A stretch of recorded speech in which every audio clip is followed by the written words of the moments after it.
And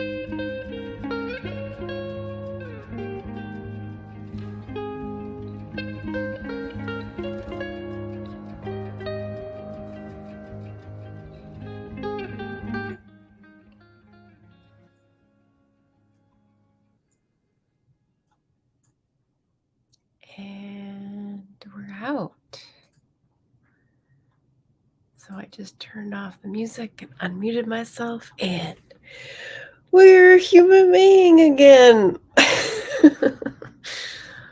Welcome, everybody who is around and within the sound of my voice. We've got our large pages done for today. I was writing several times that these pages seem to be larger than these pages, which is what I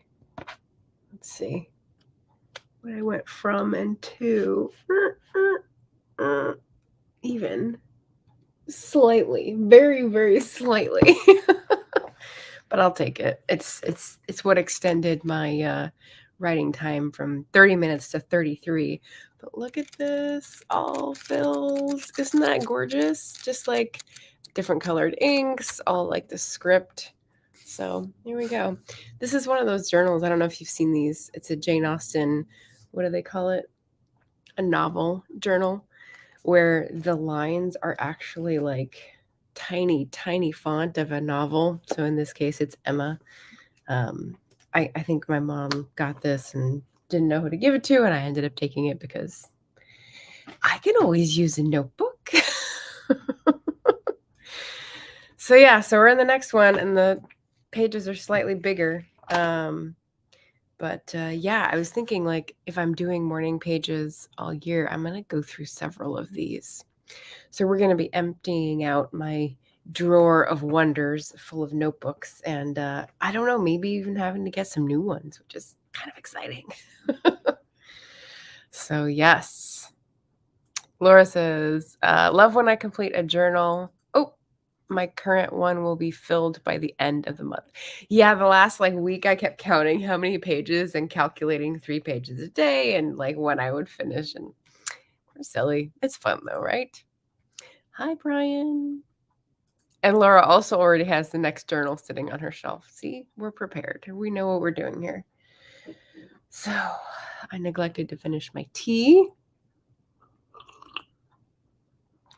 And now it's kind of on the cold side, but that's fine. So welcome anyone who is here. I am just up for the rest of the hour chat. This is my reward for doing the morning pages. And like I was saying yesterday, I do a pop-up sprint with the morning pages once a week, but I'm doing it every day. The point is to do it every day first thing when you wake up. And I was tempted to go live early because I was holding off starting writing until I was live because I don't know. I feel like that's cheating if you don't, right? And painfully honest. So anyway, I was I have this dream that's hanging out in my head that's super weird and super strange, and I don't want to forget it. So I wanted to start writing so that I wouldn't forget it, because I think as soon as you start doing other things and your mind is engaged in different levels, the dream just wants to evaporate, So I don't know. How are you guys with dreams? Do you put them in journals? Do you have a thing next to your bed? Do you wake up in the middle of the night and remember them? I'm very curious about this. So, Jim is waiting for 2023 diaries to be half price to use as a reading journal. Well, see, this is just an adaptation of my calendar strategy, which is I usually get a couple wall calendars for the 2 rooms, and I always wait until January to get them because then they're half price. So much better. So much better price at $12.50 instead of $25. So yeah. Are your dreams as weird as mine? Do they include Bob Ross and a mint floss sarcophagus? What do you mean by floss? Is it made of floss? That's hard to imagine. Mine involved Woody Harrelson and a gun and an abortion and a tank and a random stranger. So I don't know. We can compare notes, Laura. Oh, okay, Jim, I think is giving us some, this might be from Sleep, the book that you love. "Don't move if you remember the dream. Once you move, the dream dissipates." I don't know, I kept, like, the core startling elements in my head, and that's what I wrote down, so I think it was enough because it was so vivid. The sarcophagus was made of mint floss. And you mean like dental floss, not like candy floss, right? I don't know if that means the same thing in Canada as Britain, but um, that is interesting. That is interesting. Fran says, I hardly ever remember my dreams. The ones I have had that I do remember recently were sad and are kind of stuck in my mind. Yeah. What's weird and what I was writing about a little is that, like, since the fall, I think I've had sort of like violent dreams, like bloody crime, like weird. I don't watch violent news, but that's kind of like the cycle that's going through my mind. I have no idea why, because I feel pretty dang calm and like at peace. So I'm like, what's going on up there? Yeah, dental floss. Interesting. Mint.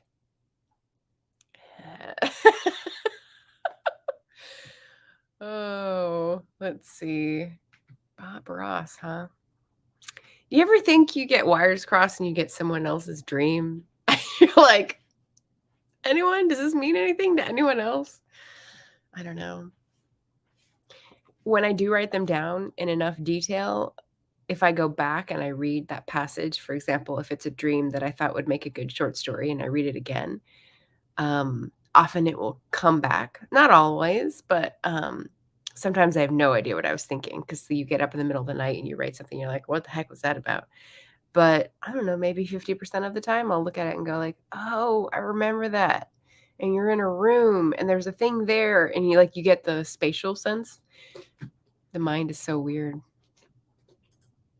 Maybe the violent dreams are why you feel calm when conscious. Could be. Could be compartmentalization. Oh. Oh, and speaking of, like, how the brain works on and off, I discovered a weird word, and if Jeremy, if he comes on to watch this, he'll appreciate. He he logged on my last one, my video yesterday when I said I was verbose and I was okay with it to say, "Saying you're verbose is a good way to communicate that you're verbose." Anyway, the word that I learned from The Well-Gardened Mind, which is by Sue Stewart Smith, is microglial, and I think I'm pronouncing this right. I looked it up, um, which has to do with when you sleep, the way the brain it's a studio in your mind, right? And people are editing and they're cutting up pages and there's all this flurf that gets thrown on the floor. It's the cutting room floor. And the microglial cells are part of what comes through and like picks all that up and puts it in the recycle or the shredder or whatever you want to call it. And so that's why you need to sleep is because you have to like clear up all the waste that gets generated when your brain is working. And I was like, that makes so much sense. So I'm trying to deploy this throughout the day as like create and rest or create rest consume cycles so that my brain is constantly sort of humming and getting rid of the junk. So I don't know. I don't know if that helps anyone else or if anyone else has come across that term, but I thought that was so cool. So just passing it on. Jim says, I was a passenger in a vehicle that was part of an airline fuselage. I was worried it would tumble off the road. In a dream? I guess these are dreams. Yes, okay. I was being chased by a roasted chicken and 4 pieces of bacon. Oh my god, had to trap them in the sarcophagus with Bob Ross to escape. Oh my gosh. Oh, yeah. There's certain things that, like, I don't know. I think I get the feeling from dream interpretation that you're not supposed to take a thing as itself in a dream. It always means something else. So yeah, I was like, "An abortion, what does that mean in a dream?" Like, um, but chicken and bacon, I mean, that sounds good to me. Jim says, "Don't dream about booping the like button. Do it." Oh, man. What about the things where you feel like you've done it before, but then you realize it's a dream? Is it déjà vu if the time before is a dream? I don't know. How do you guys feel about that? Because I will every once in a while have a feeling of déjà vu, and then if I get to chase it to its source, it's a dream instead of an actual doing or happening. And that's a weird thing. The conscious mind, the unconscious mind. All the dream talk today on Margaret's channel. So, what is the catch up? I'm done with my Jedi phase this morning. I have lots of stuff coming up for the rest of the month. Pretty exciting. I was working on a panel to kick off Black Author Tuber Readathon. So that will be in a couple Sundays from now. And I've got some really cool people coming on the channel to talk about being Black and on AuthorTube and their books, obviously, because the readathon is to promote reading their books. So I'm excited to have that coming together, which is great. Laura's got another dream. I've gotten up and gotten ready for the day. Then I wake up again and realize I never did and I'm late. Oh, that's killer. That's killer. Oh, Angela Spears, welcome. I'm not usually up for your morning events. Good morning, Margaret. Hello. Good morning. Yes, got just a few more minutes to chat. I was talking about what else I have on the plan for this month. So getting ready for the Black Author Tuber Readathon, getting ready for a dad visit. He registers his car here in Oregon, so he's coming up at some point. And working on AuthorTube Writing Conference stuff. We have 2 more weeks. Laura said earlier that she applied just now, which is very exciting. Trying to get all the AuthorTube / authors with channels who do other things that want to talk about authory stuff into the conference. So that should be fun. The deadline is January 31st. So authortubewritingconference.com is where you can check out the requirements. It's basically tell us about something that you learned as an author with, various details. But that's one other thing I'm working on.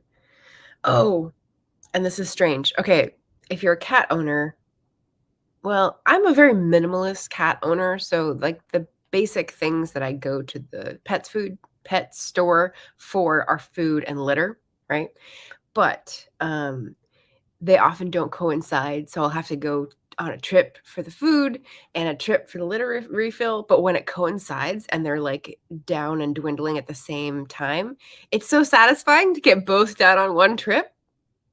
I don't know if that says something about my mental health or what, but I just christened the new notebook. As you can see, I did this for the morning pages. But since I stayed January in my old planner, I'm going to be christening a new planner as well, which is also just a disguised journal that I've put this on so I remember which is which way, so I know which is front and upward facing. But I'm very excited. I got my little calendar in here, and basically it's like DIY. I stole the stamps of the alphabet that were down in my mom's old guest room. So I started putting in like my readathon information and my tag history. Oh, that's the other thing I'll be doing before the end of January. Doing 2, maybe 3, maybe Jeremy Fee style 4 tags at a go. But anyway, next Tuesday I'll be doing a few tags. And then like books read and starting February. So the planner will really start in February. And I don't know, I have fun just like making up my own shapes and then writing in the days and leaving space. So like new planner, new morning pages journal. It's like kismet. So if that pleases anyone else's sensibilities, there you go. There's your little morning thrill of, I don't know, just rightness. How about that? Let's see. Jim says Georgian has 2 different words for dreams. Sismari for the dreams we have when we are asleep. Utsneba, the dreams we have for the future. Oh, I like that. Jim, I was just wondering, and I haven't looked it up yet, so maybe you can tell me. Can you illustrate the difference between rêve and songe? Because I know they're both dreams in French, but I can't remember what the difference is. Or anyone else, if you want to weigh in. It's interesting. Dream is such a large concept in English, and it's yeah, just conflates a lot, doesn't it? Nia's here. Hello, Vixen of Fiction. Good morning. I like that, Jim. Nice. Totally agree with you about the cats. I only have one cat. It's just like the litter and the food thing. Yeah. You mean business with labeling your months. I mean, I think you mean the stamp ones, and that actually wasn't for months. That was for a special thing because February, I've got notes for the Black Authortuber Readathon, and May, I've got notes for May of the Moderns. So those are the two readathons that I'm like running. The months are pretty small when I have them all together. And is this what you mean? Like February? I usually just put a fun graphic. I got that from Rachel Stevens to start out the month. It's not really a theme. It's not anything sort of deeply considered. It's just like, actually, this is a postcard I cut up because I accumulate paper. You will be shocked to learn. Pretty paper paraphernalia. And it sits around and does nothing until I utilize it. And it's just a pretty graphic of someone's book that they had a promo for, Rachel Pruitt.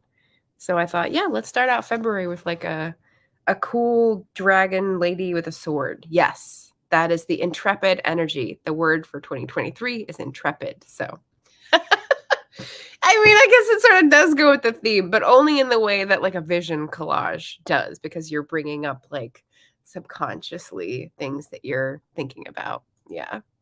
Yes, I love seeing people's journals. Yeah, I was explaining that I have a new journal and a new planner, so I'm like doubly new energy for this, Nia, which I love. Le rêve est une manifestation du psychisme. Le songe exprime l'intervention d'une puissance extérieure à l'âme, les anges, les démons. Le songe. The intervention of an exterior power to the soul, angels and demons. Really? Le songe. Where have I heard songe before? Because I don't think it was in that context.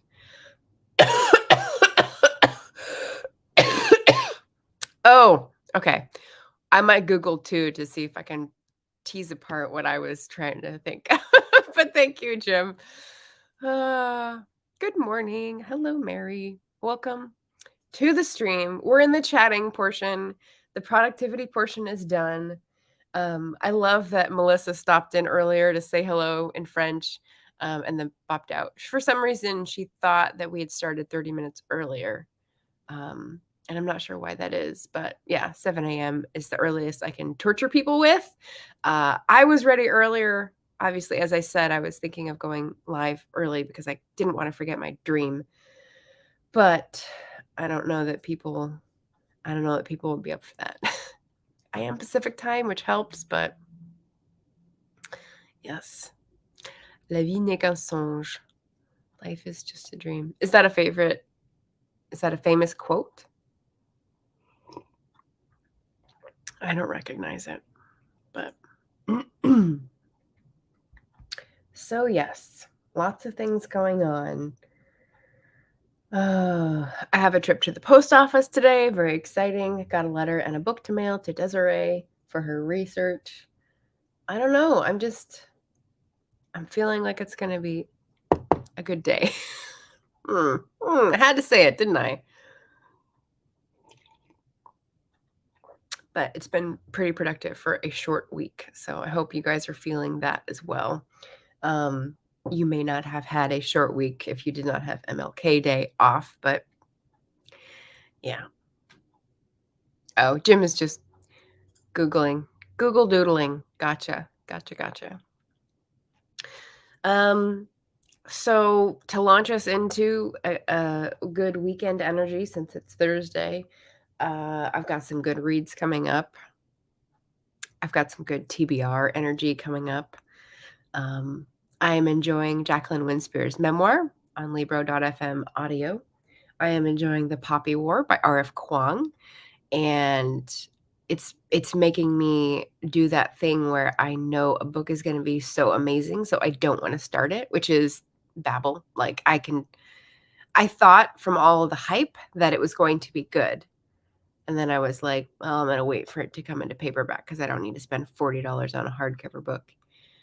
But now reading The Poppy War and going, "I really like this. I'm really gonna like babble." I'm like, "Okay, that's fine. I'm gonna wait till the hype dies down because I can't deal with that ish." So, does anyone else do that? It's kinda like psyching yourself out if you think you'll really like something, like putting your expectations really low. I don't know. Maybe that's just me. Maybe that's because of past trauma. Who knows? All right, we've got more sleep stuff here. Le songe, du latin somnium, de somnus, sommeil, est différent. Il désigne le rêve, mais plutôt dans un registre poétique. Ah, there we go. I think that's where I sort of fall on it, which is I think I've heard about songe in the context of poetry. People like spouting nonsense. Not that poetry is nonsense, but French poetry, yeah. Yep. Yeah, five-star read. I also started Hild by Nicola Griffith. I don't hear much about this on BookTube, and I have a feeling it will be an underrated favorite when I review it. We'll see. It took me a long time to pick it up, even though I really wanted to read it, which see the aforementioned psych out hype machine. She's a Pacific Northwest queer author, and like, it just seemed right up my alley. It's talking about Hildegard of Bingen as the saint of Catholic lore, but really talking about her life from childhood as like the political machinations of the Mercian and Angle kingdoms and like really cool early Dark Age history in the UK before it was the UK, in a really interesting way. So I'm liking it so far, but taking it slow, no pressure. But yeah, Hild, about Hilda of what did I just say? Bingen? Hildegard of Bingen. Yeah, there we go. And you don't get many Dark Age books like the kingdoms of Angle and Saxony and that kind of era. So Jim's responding to my waiting on books comment. I wait for a book to fall under $3, usually an ebook. Have hundreds of books on my want to read list. Don't need to read Babel this year. Yeah. You know what's crazy is I've noticed that books that are new releases in ebooks, they will be like $15. And I'm like, what are you smoking? What why pay $15 for an ebook? I don't get it. Or like $10.99 or whatever. And I'm like, I think this is definitely a not a factor, a result, a product, mathematical language, right? It's hard getting through. A product of the we only have a limited time to make back the money that we spent on this author. So charge it to the hilt, make people pay, or they have to wait. And so it's like the gold rush mentality in publishing. And I am not here for it. I do not appreciate it.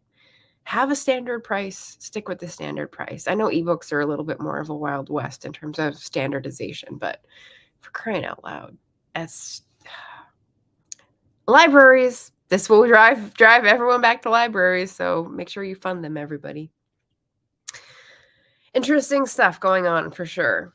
So I am hoping to get the diversity of publishing experience with the Black Author Tuber panel on January 29th so that we'll get a peek of different formats and platforms like Kindle Vella, Kindle Unlimited, which is like a complete like smokescreen to me, direct sales and different vendors. So like authors, if you're interested in some of those different experiences, hoping we can dig into that a little bit. January 29th. 11 a.m. Pacific, unless someone needs it to change, but hopefully that'll be the time. Oh gosh, yeah. Babbel is $14.99 on Kindle. And that's dollars. He put dollar signs. Okay, thank you. Poppy War for $1.99. Yeah. I mean, if you're still on Twitter, authors will still put out flash sale on Kindle, ebook price, slashed or whatever. But otherwise it's hard to know. Angela says publishers say the cost of editing, promotion, etc. is still the same. I don't know. It is, and paper costs and delivery costs like distribution have risen. But from $3.99 as a standard price to $15, like that's not the cost of production. That's the gold rush vibe, I think. Mary says, I've built my ebook collection with freebies, author giveaways, and Amazon Prime first reads. Oh, reading. Yes, ebook collection. Yeah, that's how I have a lot. And admittedly, I do have that feeling of when you get something for free, you're less inclined to read it. I realize that's a psychological thing, a marketing psychology thing.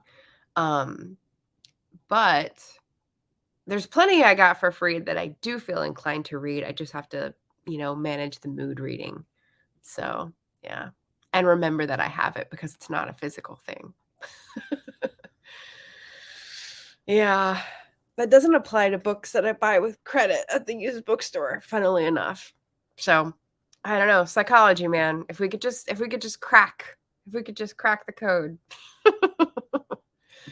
Well, I'm glad to see readers in the comments. And, if you're here for the chat afterwards, let me know what your buying strategy is for ebooks, where you think the price should be, or how long you wait for the price that you want. Very curious. Very curious. I think that's it today. We're just up on the hour, and I have got my morning pages done, and I'm ready to attack the rest of the day because of the violent dreams that started out my day. But hopefully you have a wonderful day, whether that's starting with a good dream or a bad one. I don't know. Put it behind you, stride out into a wonderful Thursday, I hope. Yeah. And tell me your psychology of buying books in the comments. Jim's continuing. Sounds good. All right, everybody. I appreciate you coming by to watch and say hey, like the stream, subscribe if you're new, and I will see you again soon. Have a great day, everybody.